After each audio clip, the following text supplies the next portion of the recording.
So I was just about to do a live update on Instagram, and apparently, you have to have 1,000 followers in order to do that, which I was not aware of, and we are far from that. However, I did say that I would do an update, and in an attempt to get some more engagement with this little passion project baby of mine. I'll just post this to YouTube and link it in Instagram. Um, but yeah, so the whole impetus of this for today specifically was related to you know, there are people that I used to know that follow that Instagram account that I use currently. That that I haven't seen in a long time and that are curious about what I'm up to because I think in a lot of ways I've kind of behaved um, in ways that aren't typically expected for a veteran once they get out of the army. I had a lot of people asking me when I first got out, what are you up to now? And it feels weird to have said, for the most part, not a whole lot, basically nothing, because how do you say that you're uh, essentially deep diving internally on yourself to, heal old wounds and integrate some trauma and to kind of rebuild some energetic sovereignty before moving into the next big thing, right? And that's really been the big priority since I got out of the army in December of 2023 is I was suffering from quite a bit of anxiety, especially around romantic relationships, and I had a significant amount of chronic pain in my body. And I'm grateful to say both of those things have pretty much resolved at this point. But uh, a big impetus for what has really been almost a 3-year long spiritual journey was that I wanted to get back in touch with intuition. I knew what anxiety sounded like, and I listened to it a lot until I finally got fed up with it. And that fed up moment was really around the time I was exiting Army service. So my goal was to essentially defeat anxiety so that I could feel for the first time in maybe most of my adult life what intuition was. I couldn't define it. I couldn't put a finger on it because I really didn't have that experience to refer to. And so what started as an odyssey to get back in touch with intuition eventually became this whole stream of rabbit holes, or like, think about a tree has branches. I started in the trunk and then I just went in all these places. And a lot of that involved shadow work, looking at parts of my life and parts of my former self that were hard to look at, that were difficult, that were heavy, that were unresolved, that carried shame, carried embarrassment, carried pain, many things. And so I spent a lot of time in the last couple of years just sitting on the couch, staring blankly at a wall, trying to declutter all of the things happening between my own two ears so I could understand the purpose of my experiences and integrate certain things, right? Because although I wouldn't want to be 22 again, I think that a lot of those difficult experiences in younger years, especially, had a place and they deserve a place of honor, as I carry forward in my adult life. So there was a lot of that. There was a lot of self psychoanalyzing. I went on some spiritual retreats, I went on some psychedelic retreats, did a lot of work on myself. And I did a lot of emptying out. Like I had a couple small gigs here and there. I mean, I made jewelry for a while and sold it at a local market. And for a little while, I had like an hourly job. And especially in the last 7 months, since I turned 40, a big priority I've realized, something that I wanted to prioritize, is the desire for ease and fun. Most of my adult life, or really most of my entire life, I think, up until the last couple years, has been spent with maximal effort, right? Like try hard, try hard, try hard, grind. The way to make things happen is work hard. And although that's often true. I think we get to a point where we start to become self-sacrificial in that process. Um, we start to, make accommodations for things that aren't healthy for us in order to continue that. And so I ended up walking away from those like small side gig occupations because they were kind of draining my energy, and frankly, they didn't feel fun and easy. Or at least they did for a while, and they stopped feeling fun and easy. And I remembered that I had the freedom to walk away from those things. So I did. And I also, for those that aren't aware, stepped down from the presidency of the board for the Valkyrie Project, that nonprofit I founded with my best friend, for military women back in, well, I guess VP started probably, I think I started around 2018, and became a nonprofit in 22, I believe. Anyway, it was my baby that whole time, and I'm grateful that I did it. I learned a lot, but it frankly became a big drain on my energy as well in the last couple of years, primarily because irrespective of how much of a team I built or how much help I recruited, I kind of was always going to be the belly button of that organization as long as I was around.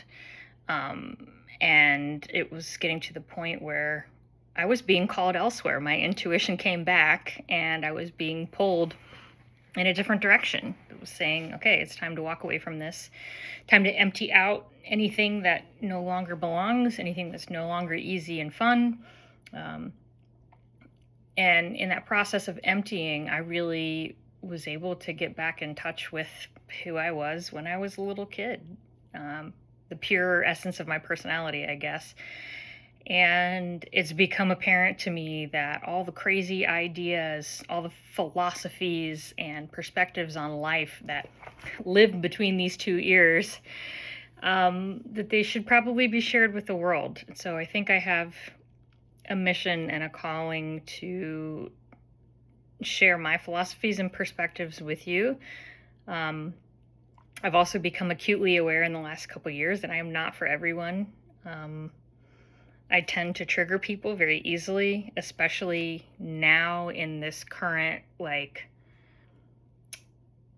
sovereign energy state where I'm unwilling to shrink myself in order to make other people feel comfortable. I definitely have been working on some people-pleasing tendencies over the last couple of years, but I think some people are really encouraged by the things that I have to say, and other people are really triggered by them, and that's not the point of saying them so much as it is, I think that especially in 2026, as much of the world thinks we are on the brink of like this disastrous end to humanity, many of us also think we are just simply experiencing the birthing pains of what will eventually be a new world, which will take time to build, right?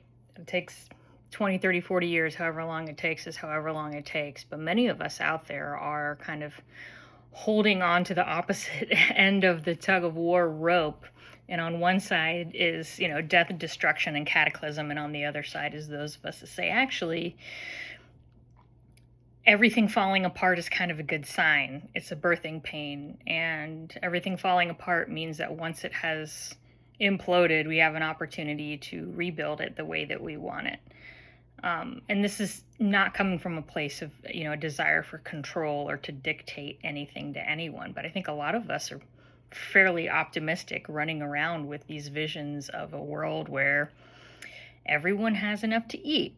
Everyone has their medical needs met. There's not an insane amount of wealth sitting at the very tippy top of the hierarchy of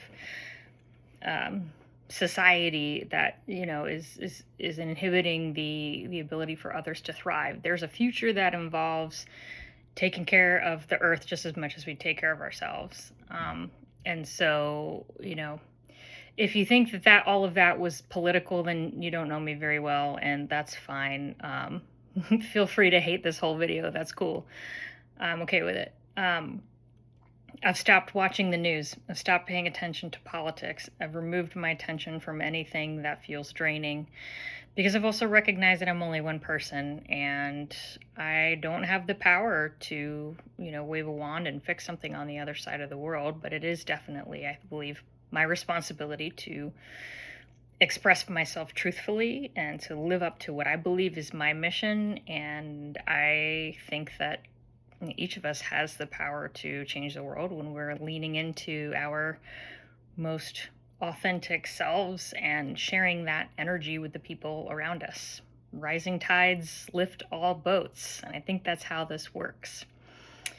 And so, as part of that update, I think I covered all the big stuff. Yeah. Spiritual Odyssey, emptied out pretty much everything from my life that was not fun and easy. And by the way, I'm not saying that's something that everyone should do. I recognize fully that I am extremely blessed and privileged to have the financial situation that allows me to be super selective about how I spend my time. I know that's not the case for everyone, and I appreciate that reality. So when I posted that I was going to go live, even though it can't be live now because I don't have enough followers, 1111 as I said that, if anyone's looking for angel numbers. One of my dear friends from a previous life when I was in the Army in Washington messaged me a question to be answered during this live video, which is now on YouTube. So thank you for that question. And what she asked is, what magic are you offering now? So the cool thing about getting back in touch with intuition is that, by the way, I had to disentangle anxiety from my brain in order to have intuition. And holy shit, was that a lift. Not for the faint of heart. Definitely worth it, but not for the faint of heart. So currently, I am offering, the insights, the philosophies that have lived inside my head for a really long time and only ever been part of my private world. I have now spewed them all out onto about 100 pages of text, and I have written a book. It's exciting, it's scary, and currently I am in the process of working with an editor to kind of mutually edit this thing and get it turned around for publication soon on Amazon KDP, which is Kindle Direct Print. And so essentially what that means is print on demand, right? Like if you were to go look for this book and buy it on Amazon, you click buy and it prints that book on demand. If you're kind of a book nerd, you might have noticed this already. It's kind of, KDP is kind of like an invisible thing for maybe people that haven't been exploring editing option or publication options, but you might notice certain paperback books that you buy on Amazon, when you look at the print date on the final page, it'll show like the day you purchased your Amazon cart, and that's because it's printing on demand. Really cool option for authors because you don't have to buy like 10,000 copies of your book and then try and go peddle them out, like go on a book tour or whatever. Anyway, we're probably a couple of months out from publication, maybe a little bit longer. I'm hoping for October, but also not putting a ton of pressure on myself because pressure is not easy and fun, which are my new rules. But in that book, I'll take the reader through what my process was for this midlife spiritual awakening. And like full disclosure, it is hard work doing that. And certainly everyone is on their own very individual path. So, eventually anyone that reads a book will find that certain sections might speak to them very strongly and other sections might piss them off. Or other sections might just not make any sense because everyone goes on I believe anyway, their own individual, highly specific path, right, towards enlightenment, awakening, whatever you want to call it. But this book is an opportunity for me to hopefully share ideas and thoughts that will be helpful to someone else. And it's kind of a bucket list item for me too, so that's a plus.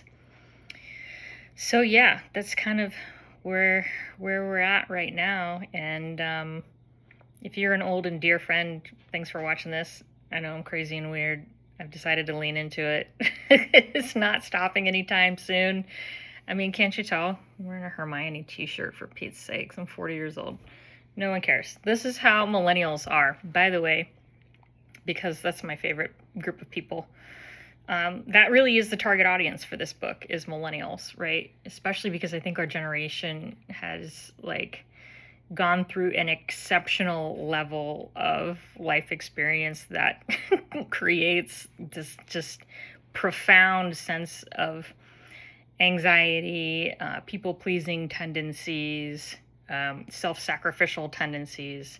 I think that a lot of us millennials can relate to that. And so I look forward to publishing the book and hopefully contributing something useful to the world with it. I won't put out the title just yet, maybe later. But anyway, I hope you've enjoyed this update. Please comment and interact with the posts on Instagram or YouTube if you're getting any value out of these. If not, that's cool too. My feelings won't be hurt if I don't get, hearts and shares, and that's not what it's about. So I hope you're well. Stay blessed. Love ya. Talk to you soon.